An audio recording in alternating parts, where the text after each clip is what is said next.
It's Halloween night. The air feels different, colder. Shadows seem to stretch longer, and there's a whisper in the wind, like the night itself is watching. Tonight, we're about to dive deep into the most terrifying true horror stories ever told. These stories aren't just fiction, they've happened to people just like you. But here's the question: will you make it to the end, or will fear get the best of you?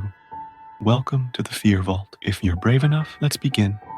Our first story takes place in a small, quiet town. It's the kind of place where nothing ever happens until one Halloween night. When that all changed, a group of teenagers, just like you, decided to test an old local legend. You see, there was a house forgotten by time, abandoned after a series of mysterious disappearances in the 1980s. They called it the Hollow House, and they believed if you knocked 3 times on the front door at midnight, the spirits of the people who vanished would knock back. It was just a myth, something they dared each other to do for fun. Until they actually heard that knock. They ran, of course. Who wouldn't? But the nightmare didn't end at the front porch. That night, each one of them received a phone call. On the other end, heavy breathing, and a voice that simply whispered, "We're waiting for you." The calls never stopped. They thought it was a prank, maybe one of their friends pulling a fast one. But as days passed, they realized they weren't alone. Objects in their homes moved by themselves. Shadows lingered where they shouldn't, and those phone calls never ended. One by one, each of them disappeared. To this day, no one knows what happened to those teenagers. Some say they were taken by the spirits of the Hollow House, but others believe the house still waits for its next victims. But that's just the beginning. Let's move to our next story.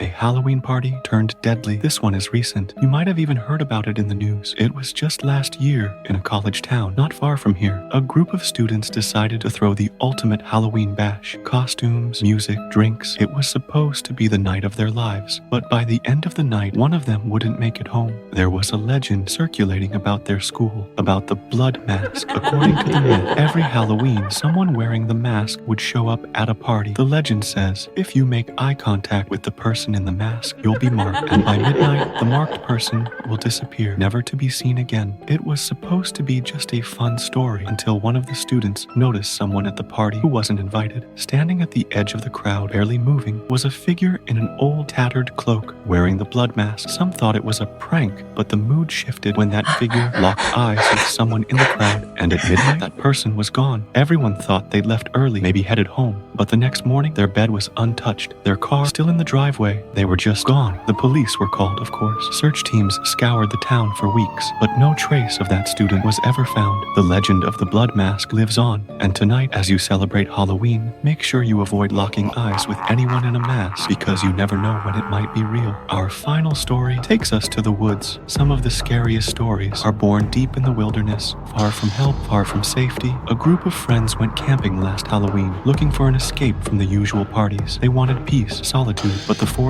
had other plans. As night fell, they built a fire, told ghost stories, just like we are tonight, and then they heard it, a low growl from deep in the trees. At first, they thought it was a wild animal, but then they saw the eyes, glowing eyes, watching them from the darkness. They shined their flashlights into the trees, but the lights barely pierced the darkness. The eyes never blinked, never moved, just watched. They tried to ignore it, laughing it off, but the longer they sat there, the closer the eyes seemed to get. Then came the footsteps, soft at first, then louder, closer. No matter how much they moved, no matter how much they ran, the eyes followed. They called for help, but no one came. The growls grew louder, the footsteps faster, until they were never seen again. The search teams found their campsite untouched, except for one thing: claw marks deep in the ground, circling their tents. Tonight, as you walk through the streets, as you sit around with friends, remember, the stories we've shared are real. They've happened before, and they can happen again. Keep an eye on the shadows, and whatever you do, don't look too closely. You never know what might be watching you. Happy Halloween if you make it through the night.